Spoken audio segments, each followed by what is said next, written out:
Hey, Krim, you won't believe it. The guy who was supposed to meet me never showed up. Whole job was a dud.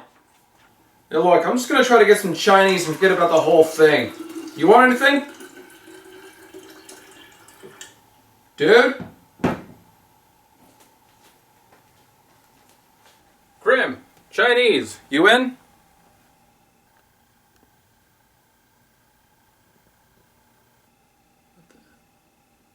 Hey, I thought you didn't work today. Hey, are you in? What the? Oh, his car's still here. Where is he?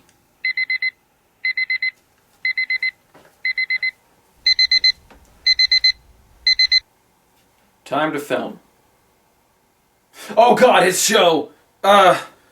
Oh, crap. Movie list. Come on. Okay. Tintin, Percy Jackson's Sea of Monsters.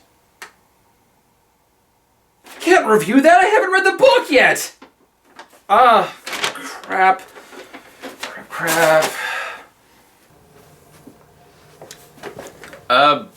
Hi everyone, and welcome to The Game Was Better?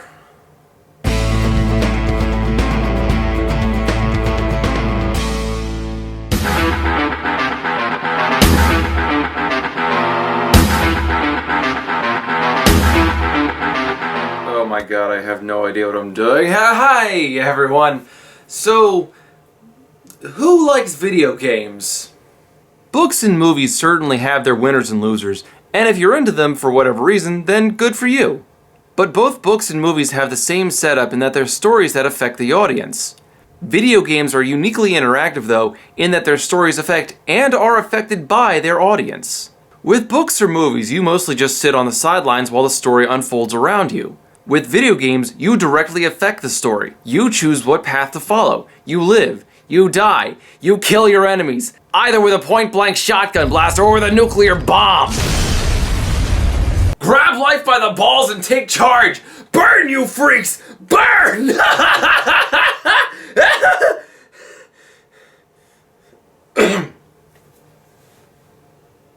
Video games are fun, and like books, they've been subject to some pretty horrible movie adaptations. This list starts with the famous Mario Bros. Adaptation, which was viewed as an abject failure and paved the way for many other failed video game movie adaptations. Double Dragons, Street Fighter, Mortal Kombat, the Resident Evil series, and every single thing that Uwe Boll touches. But I've decided to take on something a little more my style. Doom.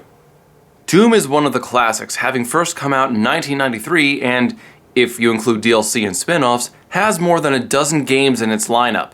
All the games pretty much tell the same story. You play a lone space marine, often called Doom Guy, who battles demons and zombies all the way to a literal hell. Doom was seen as incredibly gory when it first came out and became a poster child for video game violence.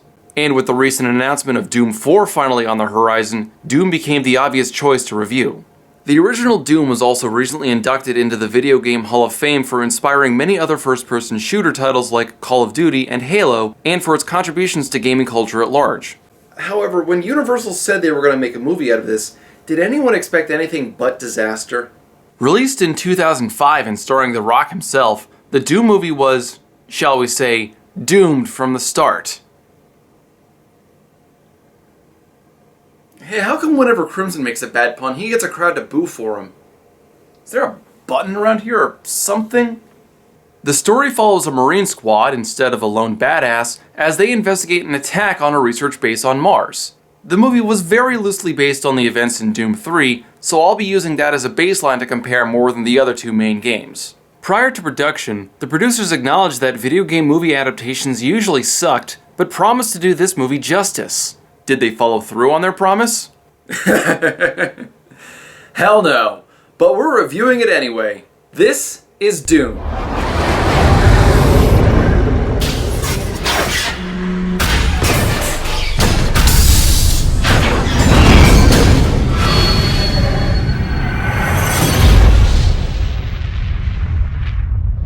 Appropriately enough, the movie starts by figuratively going to hell.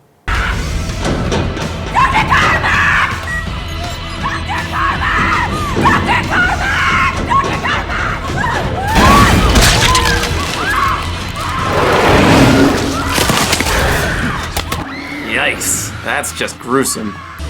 This is Dr. Carmack. Classified research, Alderai, ID 6627. We've had a level 5 breach. Implement quarantine procedures immediately. Implement quarantine procedures now. So basically, science happened and then it went wrong. Time to call in the Space Marine. Actually, we don't get one Marine, we get 8. And they're all led by The Rock. Son, you are now in the Rapid Response Tactical Squad, the RTS. Fall in. And like so many of these movies, they each get one average personality quirk. You have a black guy, an Asian guy, another black guy, a white guy, a newbie, a Christian, and a complete raging douchebag. You know, kid, it's funny. A couple days ago, I asked Sarge for a little pussy. And the next day, he brought you onto the team. I don't understand this. Why do so many movies and video games do this? Why would I want to keep a squad mate alive if he's a douchebag for the sake of being a douchebag? I'd rather just shoot him in the head. Don't give me an excuse, Portman. No one here will miss you. Of course, they don't all get such one-note backgrounds. John Grimm, codename Reaper, Get it? has a tragic backstory in which his parents were killed in the same excavation site that the team is being called to. This fact tries to force some sympathy in later scenes, but is otherwise completely pointless. He's the closest thing to a main character, and I say closest thing because the movie spends less than half its screen time on him. I know the Doom guy was basically a nameless, faceless badass, but that doesn't translate well when you're making a movie. Since video games put players at the helm, they can get away with this, but movies can't. The team gets briefed that something has gone wrong in the Martian base. UAC has shut down the lab, men. We need to go up there, locate the team, eliminate the threat, and secure the facility. Like in Doom 3, one of the biggest technological advances has been teleportation. The standard teleportation pad has changed from the game to this ball of floating mercury.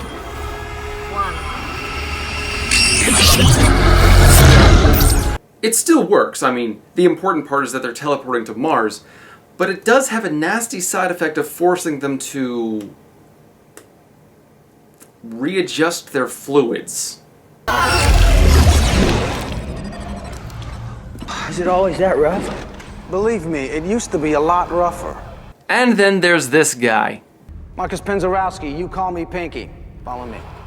And thanks to that hint, the movie just telegraphed this guy's fate to everyone who's played the games, i.e., everyone this movie was made for.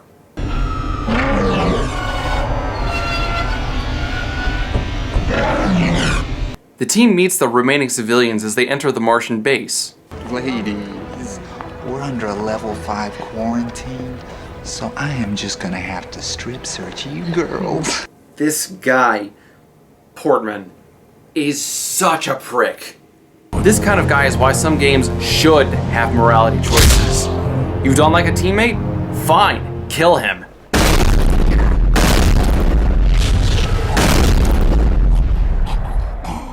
Vegeta! That was not very Paragon.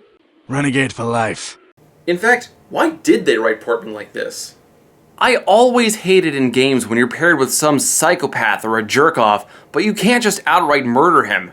If the guy's useless or being a pain in the ass, then why should we put up with him for several hours of gameplay? Do they write characters like this so we won't feel bad when he dies? That's what bad guys are for! I'm not saying he has to be a perfect little angel, but he's so obnoxious that you're just cheering for him to get killed. He fits more of an antagonist role instead of a hero's role. We're under a level 5 quarantine, so I am just gonna have to strip. Oh, screw this, dickweed. Shoot him. Stab him. Have him drawn and quartered. Cut his hands off, then throw him in the middle of Raccoon City covered in steak sauce. He just... Ugh! Pisses me off! But, despite this obvious writing mistake, there is one semi-clever thing this movie does. This is Sam. Sarge, this operation's a code red. We really don't have room for passengers. Excuse me, but I have orders to retrieve data from 3 servers: anthropology, forensic archaeology, and genetics. This is a military operation, Doctor. We're really not here to retrieve your science homework. Look, I got an idea. Why don't you ask your CO what your orders are? So, in most movies, this kind of bickering would mean that they were married or at least involved at some point, right? Tell me you didn't let a fine-looking piece of ass like that get away from you, Reaper. She's my sister. No shit. Don't do this again, man. Do what? This was a smart move because, as you'll see, the plot falls back on some classic cliches. Taking one away doesn't help much, but it is nice to see them doing something kind of different. Sam leads the team into the facility since she needs to recover some data for the United Aerospace Corporation, which doesn't become important until much later in the movie. She does have other information available, though. In one of the carbon dating labs, there was an internal phone left off the hook. Did you get any information from it?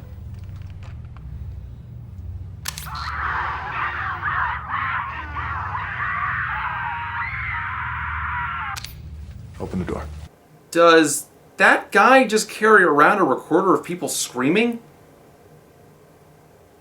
How often do you have to use that?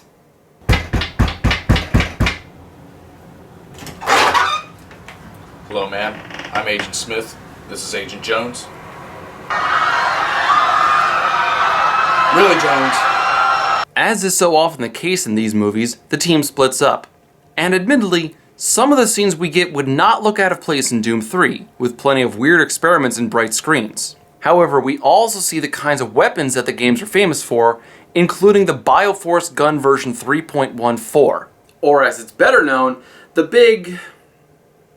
well... big fucking gun. But sadly, now's not the time to use that.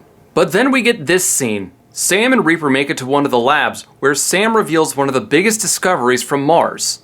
And consequently, one of the biggest reasons why this movie sucks.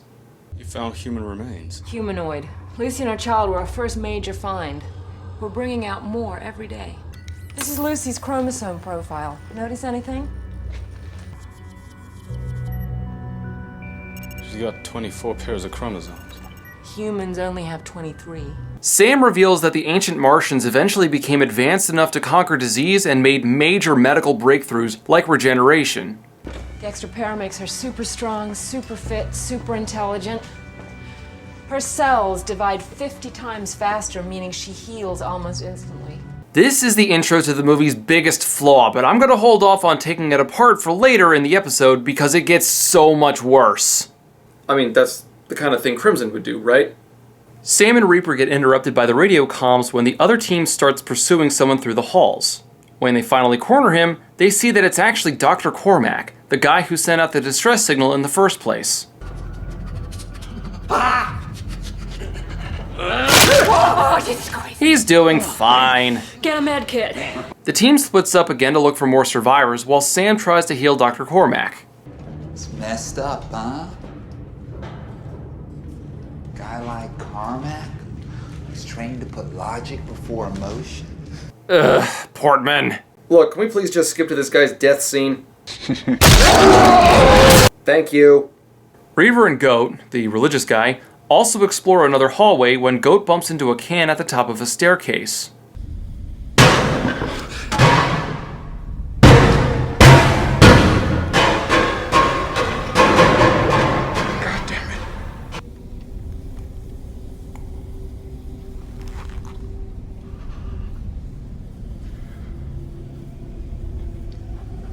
Buddy, you can't solve life's problems by cutting yourself. Please, just go see a therapist. I took his name in vain.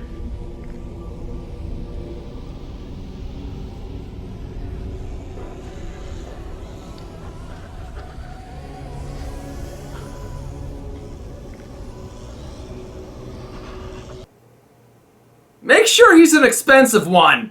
After they find a few of the surviving scientists, who have both turned into zombies, they come across one of these. Go, go, go! Reaper, what you got? We're chasing something! What do you mean something? Something big! The team chases the lone figure into the sewer, then jump in after him. Ugh, I hate sewer levels. They're almost as bad as underwater levels, am I right? But it doesn't end well as Goat gets jumped and bitten by an imp. Clear!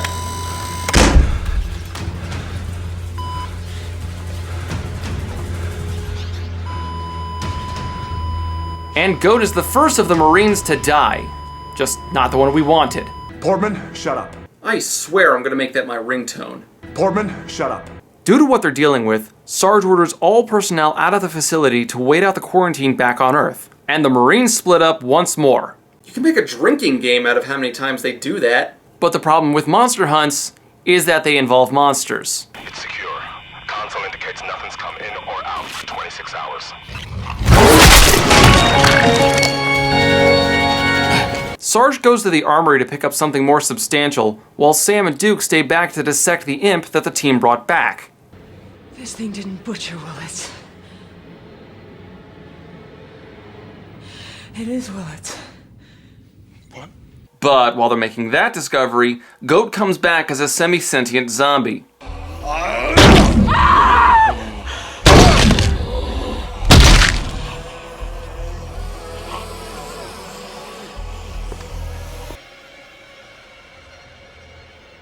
Goat knew he was turning. 30 minutes ago, he didn't have a pulse. I'm not sure it's safe to say he was all there. Meanwhile, Sarge heads back to the weapons division and picks up the big gun. The one we've all been waiting for. The Bioforce gun, better known as... Big fucking gun. And you know what? He never hits anything with it. Not once. I mean, he only fires it 3 times, and one of them was off screen. This is a missed opportunity akin to someone handing you a lottery ticket worth $500 million that has already been declared a winner and just needs to be turned in, only for you to tear it in half and eat it. Just a complete waste. Back with the team, we see that Portman finally gets killed off. And the Hell Knight comes back and kills Destroyer, who, to be fair, puts up a hell of a fight.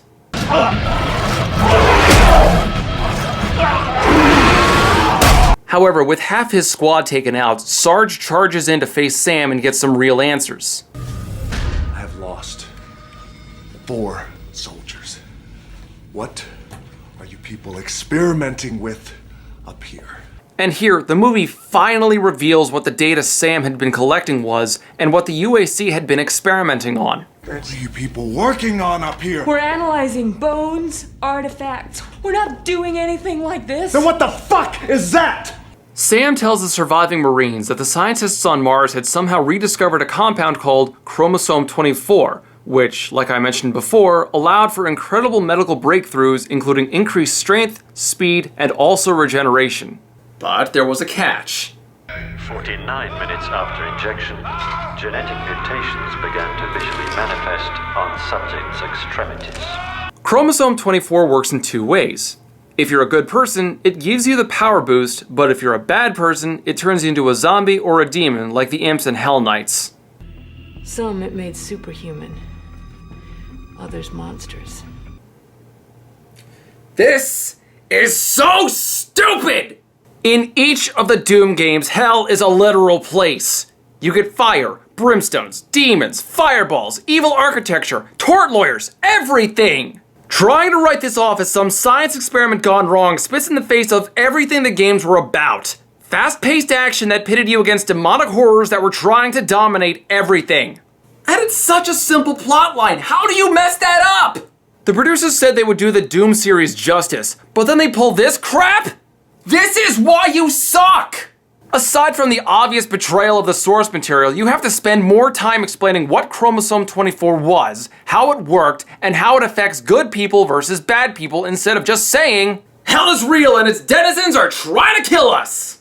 Aside from forcing us to miss out on some of the larger demons like the Cyber Demon or the Icon of Sin, the movie throws out the very basic theme of the games, trying to simplify the battle of good versus evil to a science experiment gone wrong, instead of a symbolic representation of the fundamental concept of morality. That's right, I can be smart too! The movie hasn't even been that bad up until this point. Campy and dumb, yeah, but this scene just takes all the fun out of it and puts a bad taste in your mouth. If Krimson were here, he'd probably have some quote from some author that would sum all this up perfectly. Yeah, that's a good one. Things only get worse for the survivors when the demons break through the security walls and jump through the teleporter to Earth. The facility back home is already a mess, with corpses everywhere.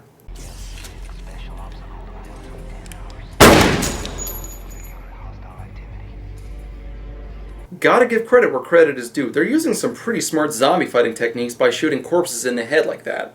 However, even after he's told that not all the civilians would be infected, Sarge still goes Black Mesa on everyone. We have orders to contain this threat by any means necessary. This proves to be their last stand, though, as the rest of them get taken out one by one. First, the kid gets killed by Sarge. Holy shit! Then Duke gets dragged through the floor like Hudson from Aliens. And finally, it's Sarge's turn. I'm not supposed to. Ha! Meta humor. So only Reaper and Sam are left to face an army of zombies. So Reaper steps up to the plate.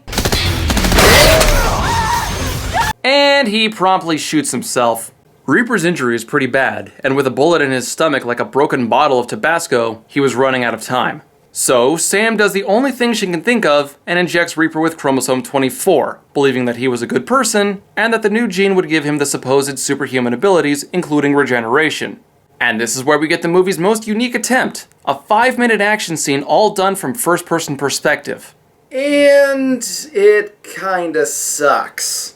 I'll give it points for effort. I mean, not a lot of examples of this exist in Hollywood movies, and it does probably the best transition of first-person shooters to movie that it could have done given the feel of the movie up to this point. But at the same time, it's awkward, there's next to no weapon variety, Reaper doesn't move like a game character, and it does absolutely nothing to remind me of a video game. Do you remember that video that came out in 2013 by the band Biting Elbows? That was incredible, shot entirely in first person, but that worked because it was trying to be its own thing.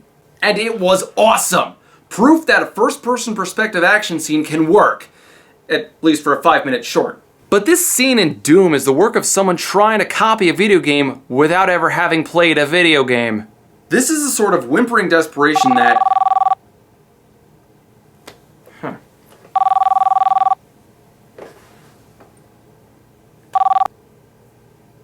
Hello? Crimson's phone. Krimson, there's been an outbreak. The Farpath Woods, 20 miles north of you. I need you to take care of it. Actually, I think there's been a mistake. I'm not really... This is no time for games. Lives are in danger. If we let one group of zombies remain loose, it could endanger the entire planet. You're the closest operative who can contain it. Now get to work. Before we lose control of the situation. Yes, sir. What the hell does he do for a living?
Where was I? So after we see the world through Reaper's eyes, including when he killed Pinky, totally called it by the way, he finds Sam and runs into Sarge, who is starting to mutate. What'd you say we go outside and get some fresh air? So after Sarge wastes his last shot and completely misses, Reaper uses all of his wit and training to make every shot count. Oh, come on! Or he wastes his last round so he and Sarge can have a melee duel. I'm sorry, but what the hell is this? Sarge has a very good chance at escaping the facility and killing hundreds, if not thousands, of innocent civilians, and you're gonna waste your last bullet just to have a drawn-out melee fight with the guy? Semper Fi, motherfucker. That just means Marines are loyal, not stupid! And this fight doesn't even feel like something out of Doom. And I didn't see anyone grab a Berserker power-up, so at this point they're just delaying the ending. Hey, if you want to make the final fight more exciting, then why didn't you just give them bigger guns? I'm thinking plasma gun or maybe rocket launcher versus BFG. Who would watch that? So of course, Reaper wins the fight when he knocks Sarge into the teleporter, followed by a grenade.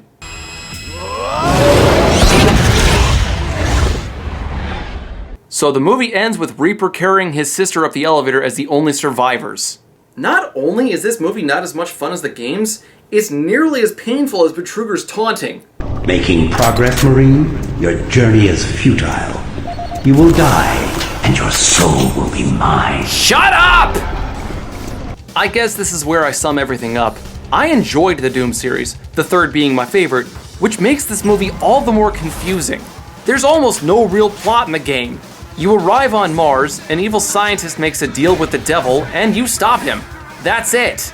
Keep in mind that this evil scientist inadvertently ends up helping you more than hurting you by sending demons in to bash down locked doors while trying to kill you, but it's loud, violent, and dumb. And sometimes, that's the best kind of game. If the third game was this good, then I'll be anxiously waiting to see what the fourth brings us. And I guess if I use Krimson's grading scale, I'd give Doom 3 a 4 out of 5. That sounds about right. The movie was not as fun though. There were scenes that looked genuine, but they could have been copied by the writer or director looking at screenshots or trailers of the game. It felt like it was very poorly researched, and while the acting wasn't bad, the plot about Chromosome 24 should have had everyone asking, how badly are we screwing ourselves over here? There was no way that could have ever looked good.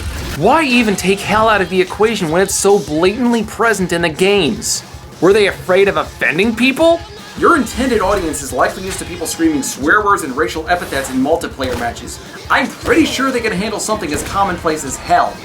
There's some good to it, and the special effects are admittedly pretty cool, but a dumb script, bad research, and a completely wasted BFG makes this a movie to skip. It gets a 2 out of 5. I really don't know how they got the formula for making a good Doom movie wrong. My guess is that no one involved had ever actually held a controller before. There's no need to reinvent the wheel here, just stick to what the game was all about. The movie was loud at times and had some violence, but it tried to be way smarter than it had to. Doom's not some deep, meaningful game. I mean, it's not BioShock. It's about a Marine killing demons. Be campy and have a little fun, but don't try to appeal to everyone. That's how you fail. Find an audience and stick with them. Things like this make me worry about the upcoming World of Warcraft movie. As an adaptation, Doom gets a 2 out of 5. Whew. That wasn't too bad. It was actually a little fun. I can see why Krimson... Oh god, Krimson! I gotta sing the Doom song now!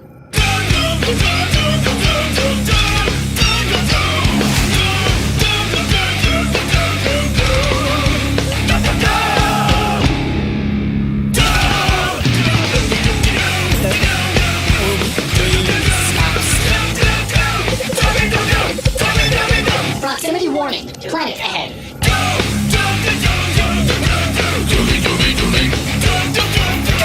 We're here! We're finally here! Ian! Oh, what's that?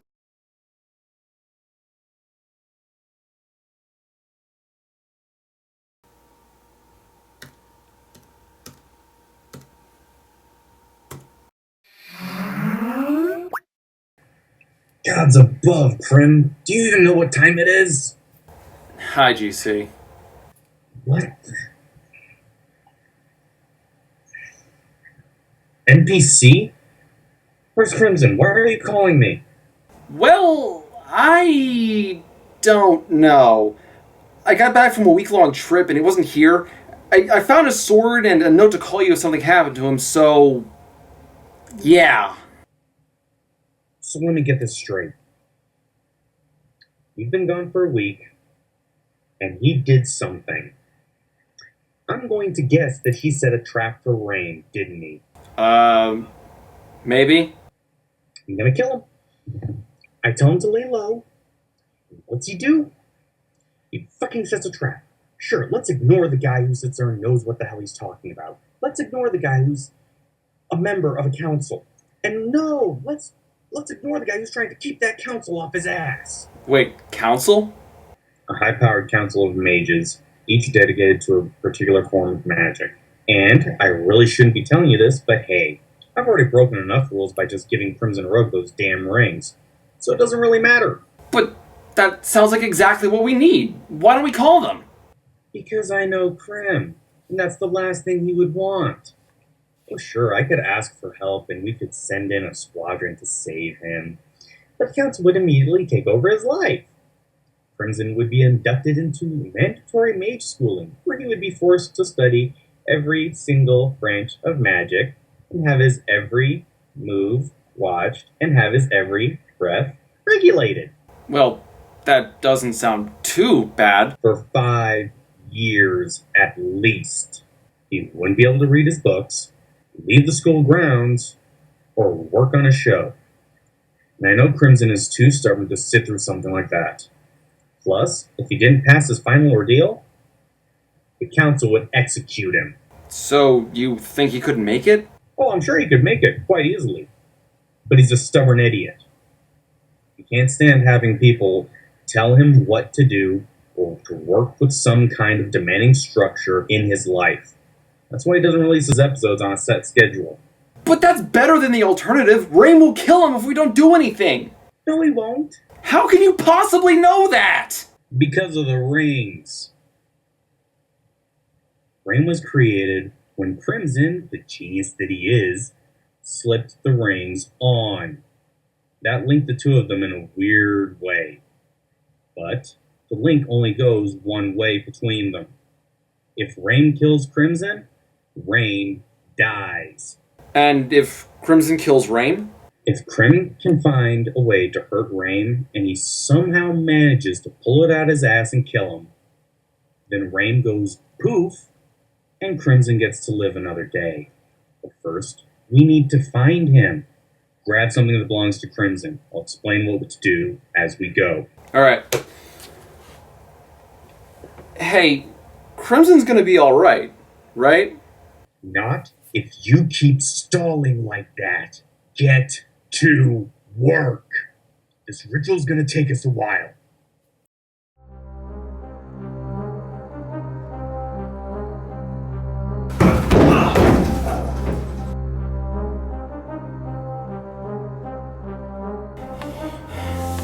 Rain, you can't do this. I told you not to do it. You could have gone on living your life as long as you stuck to bad movies, but you just had to push it. And now, you're gonna be stuck like this. What are you gonna do? Something I should have done a long time ago. You're delaying the plan, but I'm going to finish it. One way or another.